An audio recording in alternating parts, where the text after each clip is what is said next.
Hey everybody, it's finally Friday, and I'm so glad this week has like drug on. And the stupid president has been in town shutting down streets and ruining all chances of getting anywhere to pick up things or grab lunch or anything's made it impossible. So get out of my city, go somewhere else, stay in DC or do regular things. Don't shut down my roads. Cost us hundreds of thousands, if not millions of dollars to make that happen. Okay, sorry. Had to vent. It's been frustrating me all day. I sat in traffic, stopped for like 15 minutes while we waited for him to pass. Then they opened the streets, and I'm like, why are you here every day, all day? It was here yesterday, day before. I'm like, so anyway, when you live in LA, I guess that's just something you got to put up with. So I am on Facebook because it's Friday. It's Friday, thank God. And I have 3 questions as well as a journal topic that I thought of myself, which never happens, but today it did. So, first question is, it's a good question. Sorry if this is really obvious. Well, clearly I don't think it is. That's why I'm answering it. But is there a difference between distraction techniques and coping mechanisms when dealing with self-harm urges? I haven't self-harmed in a few months because I've become quite good at distracting myself by listening to music, etc. But the feelings still come back over and over again without becoming any weaker or less frequent. I think this might be because I haven't actually developed any healthy coping mechanisms, so my brain still decides I should self-harm. But what actually are some examples of healthy coping mechanisms? Now, coping skills and distraction techniques can definitely go hand in hand, and a lot of them will be very similar, like listening to music or journaling. Those can both, or I guess what I would say is that coping mechanisms, coping mechanisms can be distraction techniques, always. But distraction techniques cannot always be coping mechanisms. Now, the difference between the two is that distraction is just what it sounds like. You're just distracting your brain for a while. You're like, look over there. What's that? Let's think about that for a while, not about this other thing. And so it just is a way to bring your mind somewhere else. Now, coping mechanisms are something that we're going to be doing to replace the need for the self-harm. So if this, you have to figure out, and the hardest thing for many of my clients is figuring out what it really means for them. Why do they self-harm? Or why do you use your eating disorder? Or why do you find yourself flowing into panic attacks or bouts of depression? Like, we have to find what our triggers are and like why we're using these things to cope in them already. Like, even if it's alcoholism, drugs, it could be any kind of unhealthy coping skill that we're using.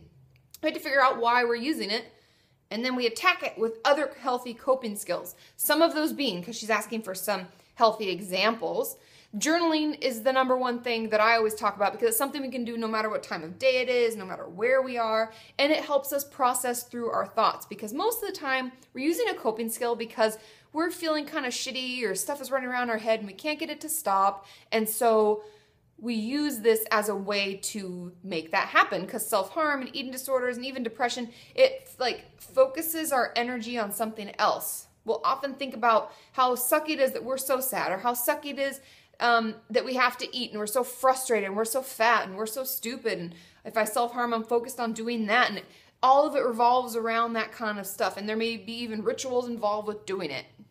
And so we're using that as a way to cope with a shitty feeling or a bad situation or stress.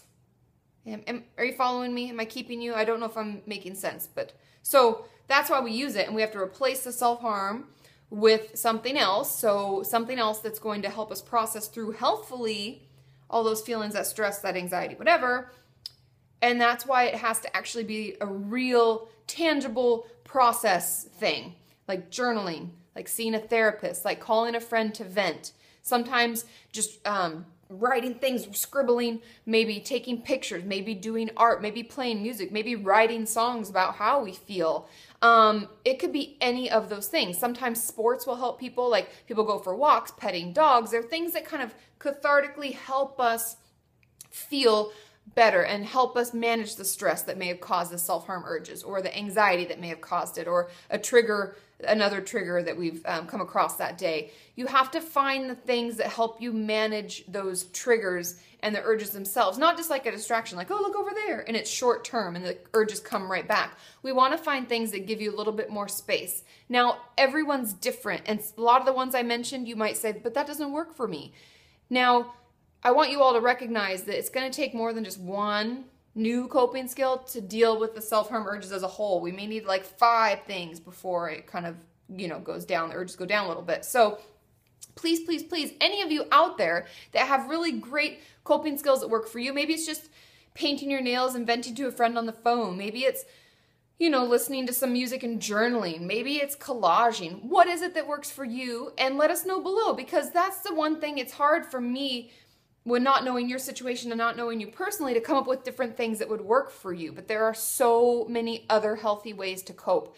And the urges will go less and less and less and happen less frequently and not be as strong until they're gone altogether. So let's all work together as we try to figure out new healthy ways to cope, okay? Question number 2, when I have negative thoughts, how do I decide which I should argue back to and which I need to try and just dismiss without getting sucked into a pointless discussion with it? Sometimes arguing back helps, but other times it leads to a whole load of more answers back from this negative voice. Now, I thought that was a great question, because oftentimes we'll do that. We'll get sucked into these same things. We're like, well, no, but you're stupid. Well, no, I'm not, because I did really well. But no, I'm not talking about that. I'm talking about, and we end up in these like discussions with ourselves with that negative voice about things when really we should just be talking back and moving on. Now, I would encourage you to do some research, because everybody's different. Some people never get into full-blown discussions. I find those of us who are ruminators, we're overthinkers, we tend to like obsess on certain things and feel urges to like, but I have to do this. Part of that in us causes us to have these discussions, these sort of back and forth with our negative voice, instead of just being able to dismiss it. And so I would encourage you to start noticing which negative voices that you talk back to get you caught in discussions. And then I would encourage you to start pushing those ones away rather than talking back. And now it's going to take a little bit of, research on your part, like noticing, taking notes. When you write things down, sometimes it helps to better show you. Maybe there's a trend in the type of comment that's being said that you're talking back to, like the negative voice. If it talks about body image, that might get you in a whole discussion. Whereas eating or exercising or depression or anxiety, any of those kinds of comments are easy to talk back to and it goes away. It's not like a full discussion. It's like dismissed. So I would do some research. I would notice which ones you get hung up on, and then I would choose purposefully, be very mindful of what topics those are, and decide to push them away. Like, I'm not going to think about that. Like I talked about in one of my DBT videos about putting it on the back burner. Like, I'll deal with that later. I don't have time right now. I'll put it in the back of my mind for the moment. And we can do that sometimes, and that's another coping skill in DBT that helps us to focus on the now and to be present and not feel like we're having these conversations and we're battling in our own mind all the time. Does that make sense? So do some research, figure out if there's certain topics or certain phrases that get you caught in the discussions, and then we can make sure that we put those on the back burner. We dismiss those and move on. Okay? Question number 3. Hey, Katie, I really need an answer to this question. I've been nagged with it. How long can my eating disorder survive? I stopped recovery 3 years ago and think I'm close to relapsing, but is that even possible? I self-harmed last night for the first time in a year, and I'm really getting worried. Is it even possible for an eating disorder to survive for nearly 7 years? Help! An eating disorder can survive forever and ever if we don't deal with it. Am I right out there, all of you watching? It can survive for ages. I had one particular client that comes to mind who had 3 children. 3. And during that whole time, trying to get pregnant, being pregnant, breastfeeding, no eating disorder, magically disappeared. 3. So that was 3 years, let's say 4 to 5 years of baby time. And then boom, the eating disorder came back as soon as that was over. So it can definitely survive forever. Tell people to shut their mouths. It can survive forever unless we fully cope with it. So if you out there are wondering, like, why is it coming back? And God damn it, I thought I worked on this. I encourage you, find a therapist, find a treatment center. Get the support you really need to actually work on the real issue as to why you have your eating disorder. What purpose does it serve for you? When did it start? Was it a trauma? Was it a situation? Is it the way that we feel our brain works and our obsession about things? What is it and why do we do it? And then the more we work on that, then the less likely it is to even be able to hang on, because we're going to kick its butt. Okay? Now, journal topic, and it's just a wonderful quote, so I'm going to read it to you. Of all the people you will know in a lifetime, you are the only one you will never leave or lose. To the question of your life, you're the only answer. To the problems in your life, you're the only solution. Isn't that great? Rewind it back and listen to that again. It's so amazing. It's by Joe Codert. Probably saying that wrong, but who cares? What an amazing quote. And I want you all this weekend to consider how often you put yourself down, how often you don't rely on yourself, trust yourself, believe in yourself, have confidence in decisions you make. And then I want you to read this quote again and realize that you're the only answer to your questions and you're the only solution to your problems. And then let's start changing that conversation we have with ourselves. We're strong. We're amazing. We can kick people's butts and we can kick any mental illness's butt.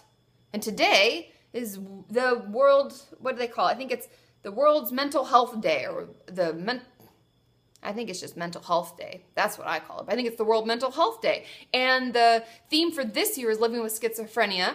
And even though many of us may not have known someone in our life to have schizophrenia, it's real and it happens. And the more we talk about it, the more we offer up positive, helpful, supportive information, the better off those with it are.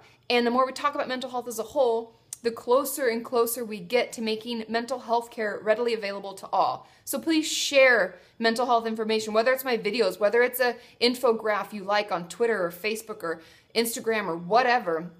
Let's start the conversation because it should be available to all. It shouldn't be something that we have to wait 8 months to get. It's something like medical care that we should be able to access and access quickly. So keep sharing, keep talking. Let's keep this conversation going. I'll see you all on Monday, and on Tuesday I'll be on Tumblr. So ask your questions there. Okay, bye.